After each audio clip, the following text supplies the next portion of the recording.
নমস্কার, প্রত্যেককে জানাই স্বাগতম।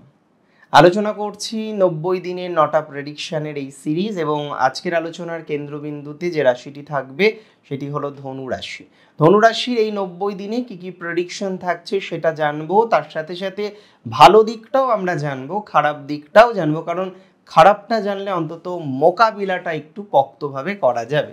আমি প্রথমেই বলি, ধনু রাশির জাতক জাতিকাদের এই সময়কালের প্রথম যে প্রেডিকশনটা আমি দিতে চলেছি সেটি কর্মজীবন নিয়ে।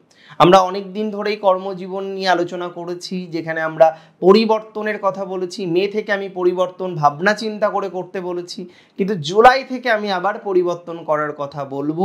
সুযোগ পাবো, ইভেন এটা নয় যে পরিবর্তন করতে হবে, সুযোগ পাবো কিনা, সুযোগ না আসলে তো কোনো পরিবর্তন হবে না। কিন্তু আমি মনে করি ব্যক্তিগতভাবে যে এই সময় নিশ্চিতভাবেই আমরা সুযোগ পাবো এবং সেই সুযোগের সদ্ব্যবহারও আপনি করতে পারবেন এবং সেটি থেকে আমরা আলটিমেটলি পজিটিভ একটা রেজাল্ট বা পজিটিভ একটা বার্তা পাবো যদি আপনার রাশিটি নিশ্চিতভাবেই হয়ে থাকে ধনুরাশি। ধনুরাশির কর্মজীবনের প্রথম অধ্যায়ে আমরা আলোচনা করলাম যেটি চাকরি নিয়ে, এবং চাকরি পরিবর্তন শুধু নয়, যে কোনো ট্রান্সফার হতে পারে, যদিও সেটা সেপ্টেম্বর বা তার পরবর্তী সময়। এবং শুধুমাত্র ট্রান্সফার নয়, যাদের অফিসিয়াল প্রবলেম চলছে জুলাই মাস থেকে দেখবেন স্বস্তির নিঃশ্বাস ফেলবেন। অনেকেরই ল লিটিগেশন কেন্দ্রিক সমস্যাও রয়েছে বর্তমানে, যে কারণে নানাবিধ সমস্যার মধ্যে আপনারা রয়েছেন। ল লিটিগেশনের কারণে সেই যে বলে না যে রাত্রে ঘুম না হওয়া থেকে শুরু করে নানাবিধ প্রবলেম, এটা তো বাস্তবিক অর্থেই চলছে আপনাদের। এটাকে নিয়ন্ত্রণ করা যাবে কিনা আপনারা অনেকেই প্রশ্ন করেছেন। আমি যদিও বলেছিলাম জুন মাস হয়তো আশা দেখাতে পারবে না, কিন্তু জুলাই মাস যে আপনাদের বাস্তবিক জীবনে আশা দেখাবে সেটা নিয়ে কিন্তু আমিও যথেষ্ট আশায় আছি। আমিও মনে করি এই সময়ে কিন্তু আপনাদের পজিটিভনেসের মাত্রাটা বৃদ্ধিপ্রাপ্ত হবে যদি আপনার রাশিটি হয়ে থাকে ধনুরাশি। ধনুরাশির শুধুমাত্র সার্ভিস ওরিয়েন্টেড ম্যাটারে নয়, আমরা যদি ফার্দার মুভমেন্ট করি এবং এই মুভমেন্টটা যদি আমাদের থেকে থাকে অবশ্যই সেলফ প্রফেশনালদের কেন্দ্র করে, তবে সেলফ প্রফেশনদের ক্ষেত্রেও বলি যে 3 মাসই যে ভালো থাকবে সেটা আমি মনে করি না। জুলাই মাস বেটার, আগস্ট মিডিওকর যাবে এবং সেপ্টেম্বর মাসেও কিন্তু প্রফেশনাল গ্রোথ লক্ষ্য করতে পাচ্ছি। যদি এখানে প্রশ্ন থাকে 3 মাসই প্রচুর ভালো থাকবে কিনা, না, সেটি থাকবে না। জুলাই মাস 12 তারিখ পর্যন্ত যথেষ্ট ভালো থাকবে, দেন গতিটা হারাতে শুরু করবেন এবং কোথাও যেন গিয়ে আগস্টে গতিটা অনেকটাই হারাতে পারেন। সেপ্টেম্বরে আবার কিন্তু পজিটিভনেস বাড়বে, যেখানে স্বনিয়ন্ত্রিত পেশার সাথে যারা সংযুক্ত আছেন তাদের ডেভেলপমেন্ট লক্ষ্য করতে পাচ্ছি, তাদের পজিটিভিটি অনেকটাই বেশি মাত্রায় আমরা কিন্তু এক্সপেক্ট করতে পারবো বা লক্ষ্য করতে পারবো। ফার্দার চলুন আমরা একটু স্টাডি করি এবং আরেকটা বিষয় নিয়ে আমরা এবার আরেকটু চর্চার মধ্যে যাই। সেটি হলো নিশ্চিতভাবেই যাদের রাশিটি হচ্ছে ধনু রাশি এবং ব্যবসা শুরু করতে চাইছেন, যদিও বর্তমানে ব্যবসা কি করবেন বুঝতে পারছেন না। দেখুন, জুনে আপনারা একটা খুব ভালো যোগ দেখতে পারবেন, যে যোগটাকে বলা হয় বুধাদিত্য যোগ। সো বুধাদিত্য যোগের পজিটিভিটির জায়গাটা তো নিশ্চিতভাবেই থেকে যায়, কিন্তু সমস্যাটা হলো জুলাই মাস একটু ডিস্টার্ব যাবে বিজনেসে। জুলাই মাসে আপনাদের কিছু রং ডিসিশন হতে পারে, কোথাও যেন গিয়ে কিছু নতুন প্রবলেম ফেস করতে হতে পারে ব্যবসা সংক্রান্ত বিষয়ে, যে প্রবলেমগুলোকে কিন্তু আপনি ধীরে ধীরে নিয়ন্ত্রণ করতে পারবেন। এক্ষেত্রে আগস্ট এবং সেপ্টেম্বর এই দুটো মাসেই পজিটিভিটি কিন্তু আমরা দেখতে পারবো। যাদের ব্যবসা কেন্দ্রিক সমস্যা পার্টিকুলারলি আসবে এই জুলাই মাসে। জুলাই বিজনেসের জন্য খুব একটা ভালো হবে বলে আমি মনে করি না। নট ফর অনলি শুধুমাত্র বিজনেসের জন্য নয়, তাছাড়াও জুলাই মাসে কিন্তু আমরা আরও একটা প্রবলেম দেখতে পারবো, এবং যে প্রবলেমটা মূলত আপনাদের আসতে পারে সেটা হলো ব্যবসা কেন্দ্রিক বিষয়। জুলাই ব্যবসার জায়গাটাও কিন্তু আপনার নেগেটিভ। যে প্রবলেমটা আপনার আসতে পারে দাম্পত্য জীবনকে কেন্দ্র করে, জুলাই মাসে কিন্তু আপনার দাম্পত্য জীবনের জায়গাটা মিডিওকর থাকবে। যদিও এখানে আমি মনে করি না যে হঠাৎ করেই ডিভোর্স হয়ে যাবে বা সমগোত্রীয় কোনো একটা বিষয়ের অ্যাটাচমেন্ট চলে আসবে, তবে জুলাই মাসে আপনাদের একটু মেন্টাল প্রেশার দাম্পত্য জীবনে নিতে হতে পারে, যেখানে আপনার ইনলজ রিলেটেড নানা রকম সমস্যা থাকতে পারে বা অন্য কোনো ধরনের সমস্যা অযাচিতভাবে আসতে পারে, যেটি সম্পর্কে আপনি মোটেই আশাবাদী নন, বা এক কথায় যদি বলতে হয় যে সময়টিতে আপনার দাম্পত্য জীবনের কলহর মাত্রা বাড়তে পারে, ভুল বোঝাবুঝি বা মিসআন্ডারস্ট্যান্ডিংয়ের মাত্রাটা বাড়তে পারে এবং ইনলজ রিলেটেড কিছু প্রবলেম কিন্তু এই সমগোত্রীয় সময়ে আপনাকে ফেস করতে হতে পারে।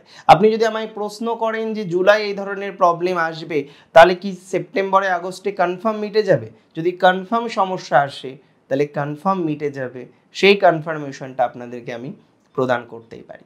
চলুন ফার্দার মুভ করি এবং আমরা কিন্তু এবার সরাসরি এডুকেশনে প্রবেশ করব। যদিও ধনুরাশির এডুকেশনাল জায়গা এখন কিন্তু আগের থেকে বেটার। জুলাই, আগস্ট, সেপ্টেম্বর 3 মাসেই এডুকেশনাল ডেভেলপমেন্ট এক্সপেক্ট করতে পারছি।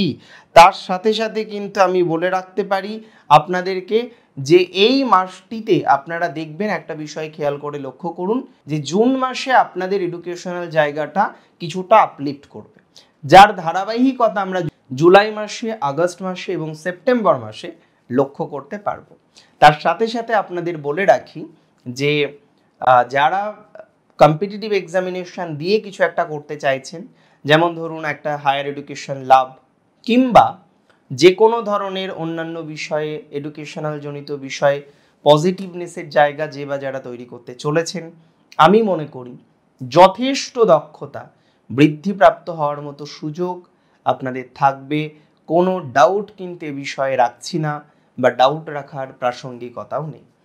আর কম্পিটিটিভ এডুকেশন ভালো দিকে যাচ্ছে, চাকরি পাওয়ার পসিবিলিটিস ভালো দিকে যাচ্ছে। কম্পিটিটিভ এক্সামিনেশনের মাধ্যমে যে বা যারা চাকরি পেতে চাইছেন, যে বা যারা এই পার্টিকুলার ম্যাটারটা থেকে পজিটিভ দিশার দিকে যেতে চাইছেন, তাদের ক্ষেত্রে কিন্তু শুভ সংবাদ আসবে, কোনো ডাউট রাখলাম না। চলুন ফার্দার আমরা কর্মজীবনে ফোকাস করি এবং আরেকটা বিষয় আমরা জেনে নিই, যারা এক্সট্রা কারিকুলার অ্যাক্টিভিটির সাথে যুক্ত। ধনুরাশির মধ্যে এমন অনেক জাতক জাতিকা আমরা দেখতে পাই যারা এক্সট্রা কারিকুলার অ্যাক্টিভিটিগুলোকে খুব আপন করে নিয়েছেন এবং সেটার মাধ্যমে জীবনে এগোতে চাইছেন, যার মধ্যে ডেফিনেটলি স্পোর্টস থাকছে প্রথম। দ্বিতীয়ত আমরা দেখতে পারবো ড্যান্সিং ক্যারিয়ারের সাথে অনেকে নিজেদেরকে সঙ্গবদ্ধ করেছেন, এছাড়াও অন্যান্য বিষয়গুলোকে সংযুক্ত করতে পেরেছেন বা চেষ্টা করেছেন। আমি মনে করি ধনুরাশির জাতক জাতিকাদের যে বা যারা এই ধরনের নির্দিষ্ট প্রফেশনগুলোকে এক্সট্রা কারিকুলার অ্যাক্টিভিটি রিলেটেড প্রফেশনকে কানেক্ট করেছেন, তাদের ক্ষেত্রে নিশ্চিতভাবেই এটা জানা যায় বা বোঝা যায় জুলাই এবং সেপ্টেম্বর দুটো মাসই যথেষ্ট কিন্তু ফলপ্রসূ হবে, ফলপ্রদায়ী হবে। দাম্পত্য জীবনের ক্ষেত্রে কিন্তু আমি আপনাদের একটা কথা বলতে পারি যে পজিটিভিটি থাকছেই বা থাকার সংযোগও আমরা কিন্তু লক্ষ্য করতে পারবো। তবে পার্টিকুলারলি একটা মাস আমি আপনাদেরকে এর আগেও বলেছি একটু সমস্যার, সেটাকে নিয়ন্ত্রণ করতেই হচ্ছে। আচ্ছা, ফার্দার একটা কথা আপনাদের বলে দিন, রিলেশনশিপের ক্ষেত্রে কম বেশি চলবে, খুব উত্তেজিত হওয়ার কোনো দরকার নেই। জুলাই এবং সেপ্টেম্বর দুটো মাসই রিলেশনশিপের দিক থেকে কিন্তু পজিটিভিটির মাত্রাটা বৃদ্ধিপ্রাপ্ত হচ্ছে, বৃদ্ধিপ্রাপ্ত হবে। আমরা আগস্টে দেখতে পারবো পলিটিক্যাল ক্ষেত্রে যথেষ্ট সাকসেস পাবেন ধনু। তবে ধনুরাশির যে হেলথ ইস্যুস চলছে, এটা কিন্তু ইমিডিয়েট বেসিসেই পূর্ণাঙ্গ সমাধানযোগ্য জায়গায় আসবে না। হেলথের ক্ষেত্রে ধনুরাশির জাতক জাতিকাদের নানা রকমের জটিলতা ফেস করতে হতে পারে, বিশেষ করে জুলাইও ফেস করতে হতে পারে, আগস্টেও ফেস করতে হতে পারে। সেপ্টেম্বরে বিশেষ করে আগস্টের 15 তারিখের পর থেকে কিন্তু আমরা প্রকৃত অর্থে পজিটিভিটি স্বাস্থ্যক্ষেত্রে লক্ষ্য করতে পারবো। মায়ের স্বাস্থ্য নিয়ে যারা চিন্তায় আছেন, এই মুহূর্তেই ভেরি ফ্যাটাল কিছু হবে না, বাট কিছু কানেকশন আসবে যেটা হয়তো মানসিকভাবে আপনাকে যথেষ্ট যন্ত্রণা দিতে পারে। ধনুরাশির যাদের ল লিটিগেশনের সমস্যা আছে, তাদের ক্ষেত্রে জুলাই একটা রিমার্কেবল মাস হবে বলে আমি মনে করি, কারণ এই সময় আপনাদের সমস্যা থেকে অনেকটাই বেরিয়ে আসতে পারবেন। যাদের পলিটিক্সের কারণে ল লিটিগেশনের জায়গা এসছে, তাদের ক্ষেত্রেও, ইভেন যাদের জব রিলেটেড বিষয় নিয়ে ল লিটিগেশনের জায়গা এসেছে, তাদের ক্ষেত্রেও এই সমগোত্রীয় সময়ে আমরা যথেষ্ট ধনাত্মকতার জায়গা দেখব। ধনুরাশির জাতক জাতিকাদের মধ্যে যে বা যারা সংযুক্ত আছেন রঙের ব্যবসায় বিশেষত, তার সাথে সাথে যে কোনো ধরনের স্টেশনারি প্রোডাক্টসের সাথে যারা সংযুক্ত, যারা খাতা বই ইত্যাদি ইত্যাদি বিষয়ের সাথে সংযুক্ত, যারা যুক্ত রয়েছেন কসমেটিক্সের সাথে, যে কোনো মেডিকেল ওরিয়েন্টেড ম্যাটারের সাথে, তাদের এই 3 মাসই কিন্তু যথেষ্ট পজিটিভিটি বৃদ্ধিপ্রাপ্ত হবে। আমরা লক্ষ্য করতে পারবো আপনাদের অ্যাচিভমেন্টের মাত্রা কিন্তু বাড়বে। যারা জুয়েলারির সাথে যুক্ত আছেন তাদের শুভত্ব বাড়বে। গার্মেন্টসের সাথে যারা যুক্ত আছেন মিডিয়কর প্রকৃতির ফল লাভের সম্ভাবনা। যে বা যারা হায়ার এডুকেশনে একটা বাধা পেয়েছিলেন বিগত দিনে, এখন এডুকেশনটাকে কমপ্লিট করতে চাইছেন, সেই ধরনের একটা সুযোগ চাইছেন, তাদের ক্ষেত্রে কিন্তু পারমিসেবল হবে। দেখুন, আজকের অনুষ্ঠানটি ছিল 90 দিনের 9টা প্রেডিকশনের অনুষ্ঠান। আলোচনা করলাম এই সকল বিষয় নিয়ে।